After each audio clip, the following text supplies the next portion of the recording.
Hello, welcome back to the channel. Wednesday, February 19th, 2025. Um, as you saw in the title, we're going to talk a little bit about how you coach small children in basic movement. So basic movement training. And in neurotypical kids, this could be somewhere between the ages of 4 and 7 probably. I would even say a little lower. I would say like maybe 3 to 7 years old. Good time to get a start on basic movement training. If you're dealing with a special needs person, a special needs boy or girl, you could be seeing this at 8, 9, 10, 11 years old. And some variations of these things, if they had never been taught, you may see them having the need for remedial training on them well into their adulthood. As you know, I do coach in Special Olympics. There's a lot of movements that are pretty germane across the entire franchise of the entire sports set that we have, whether they be winter sports, summer, fall sports, whatever. So what you really want to focus on, number one, when you're dealing with someone that's very young, number one, you have a small attention span. So it has to be very, very quick quick activities. They have to be interesting. They have to be fun. Okay. But as it relates to things, you're really looking at it as being sports preparatory. So if there's a desire to get your young boy or girl into at least understanding the basic movements of sports, there's a few things that you get across. Number one, and we'll work on a few different groups. Number one, you want to work on finger strength, if at all possible. So you want to get them either some stiff putty, anything that can create the grip strength, particularly at the fingers. And a lot of these kids like fidget toys of some sort, or sand, or whatever they like. Even if they're neurotypical, at that age they just like to play. But if you focus their play on things that will increase the hand strength and the dexterity, both in the interior hand but also at the fingertip level, so they have a good grip at the tip. They also have a good grip throughout the hand. Okay, that'll be beneficial in a number of different sports. Next thing you want to look at is lateral strength. Okay, you want to look at trunk strength. Trunk being from here down to mid thigh. You're really focusing on the hips. You really want to get them used to being able to change directions. Now, young children and special needs athletes of an older type, some of them, they have problems with meridians, and I've covered this in previous episodes. You can go back and look for those. But the meridians are both vertical and horizontal. Horizontal is at the waist, so they have a hard time in the beginning crossing over. So getting the hand to cross over, the arm to cross over, and vice versa, but also going up and down. Okay. When they can do that, that's a fantastic thing. But to buttress that, you really want to get the trunk strength going. So an exercise I like to use are the Russian twists. And when you have a small child, you keep the feet on the floor, and you don't even use any weight. You can use like a tiny ball, or just nothing at all, and they're just simply tapping the floor. Okay, as they're doing that, and that gets them to get that musculature on the obliques, as well as a little bit in the front. They get some core strength, but they also have the ability to have rotatable power, which is very, very helpful. Um, Next thing you want to really look at is, as we go down the body, is the feet. Can they control the pointing of the feet? If they, when do they have a difficulty getting the toes out front? Do they come out to a side and they have a hard time controlling exactly where that foot goes? Sometimes they have that that gross motor difficulty at a young age, particularly with the special needs, like I said. So you really want to see if they have foot control. Beyond that, you want to see that they can get up on their toes. An athletic position, particularly if there's any jumping involved, or if there's anything that requires quickness with the legs, you need to be able to have knee bend, and you need to be able to be up on the toes. That doesn't mean lean forward. It means crouch down, straight down, so your derriere goes down, but with that knee bend naturally puts you on the front half of your foot. Now, why do we do this? Cobras coil up before they strike. There's ready power, there's ready leverage at that point. If you are stiff-legged and you go to make an athletic move, it takes you an additional second to second and a half to get that move done. So we want to be quick. Well, we just want to get them getting used to knee bend and the ability to change directions with power. Not just to stumble around, to do it slowly, but be able to really move as fast as they can. And that, to me, when you take all of those together, those are very large points to go for. And when you have a small child, you do those things as drills. But you also then, once you get some of that done, and that's almost like calisthenics work, okay? Then you begin, and with neurotypicals, you can go right from one to the other, right from those drills into sports preparatory types of activities. And I'll tell you more about that in a second.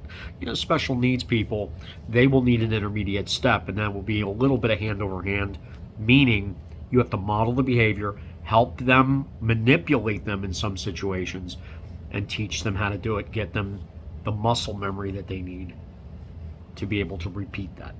Then once they are at that level, then you can layer on the specific sports training. So for example, if you want to hit a softball, you want to hit a baseball, that trunk strength comes in handy, doesn't it? So does the ability to grip the bat and to come and to swing, to be able to step towards your target, have control where your feet are coming down. You want to talk about basketball, you need to have dexterity in the fingertips rather than the palm. You need to be able to grip the ball with the fingertips. You need to be able to control the ball by being on top of it. And then you can actually teach them later on, way too early, but later on you teach them how to get around the ball a little bit so that they can do a little bit of crossover. But you teach them the basics of feeling the ball rather than staring at it. You do tennis, you're basically just teaching them hand-to-eye coordination. You're teaching them how to hold the racket properly, and things of that nature. If you're in softball, you're talking about softball a little bit. You're teaching them how to grip the ball in their fingertips, how to throw properly. Not how to push the ball, but how to rotate around properly. So you're literally taking those basic movements and you're able to then put them into the basic movements of sports. So you're saying, hey, here's the movements and here's some application of it. And you're leading them in the direction to where a good coach brings them in at 8, 9, 10 years of age, and they've got the toolkit that any coach is going to need to then teach them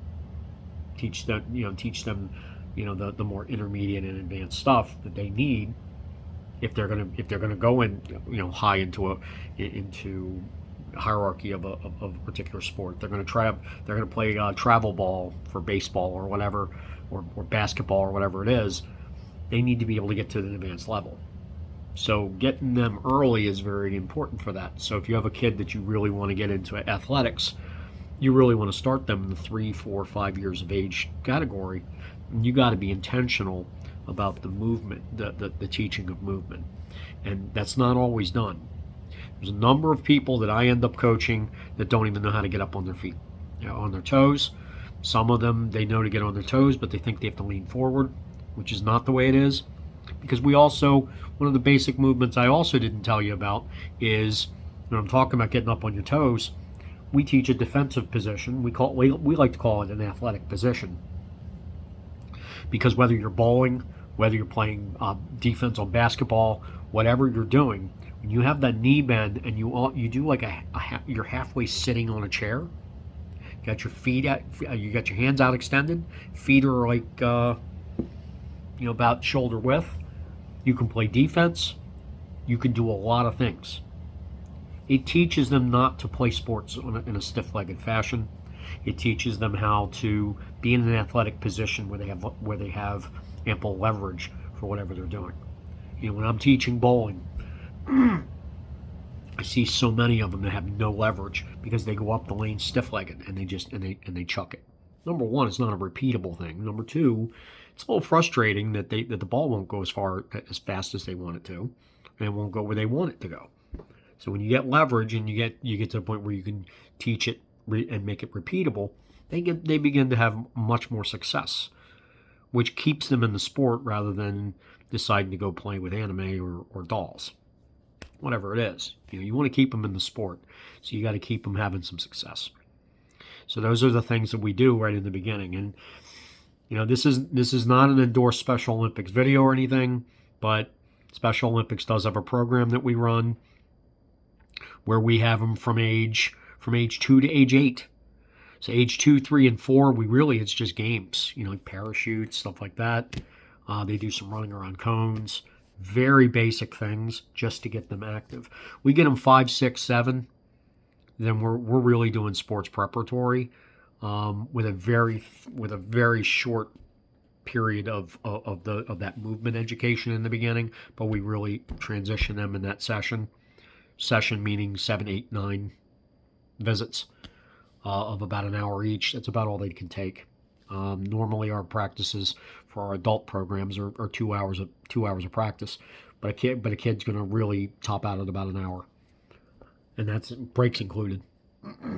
So you do the basic education, learning it, the movement education, then you get them into the sports preparatory, and then when they get to age 8, they're eligible to go in and play the sports.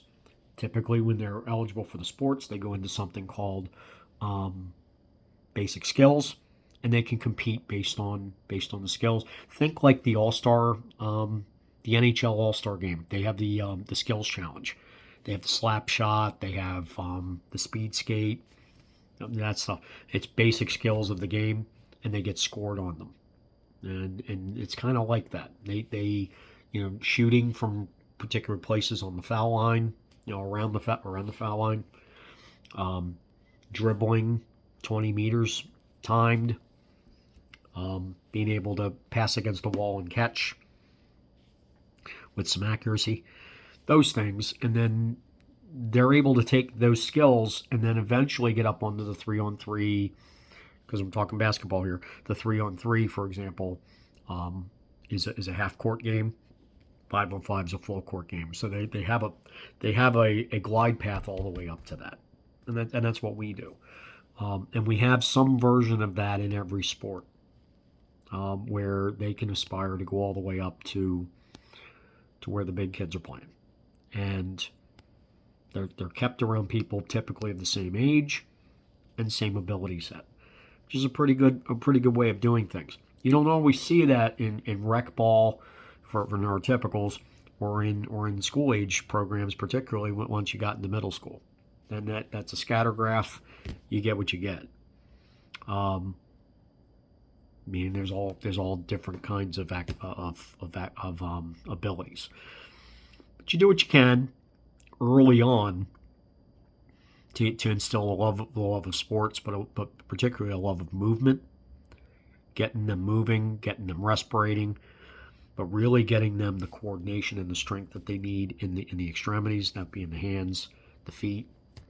You want to teach them how to properly throw, like I said, how to dribble, and that can be with your feet if it's soccer, it can be with your hands if it's basketball. So we tend to have a pretty rigid program that just doesn't look real rigid to them.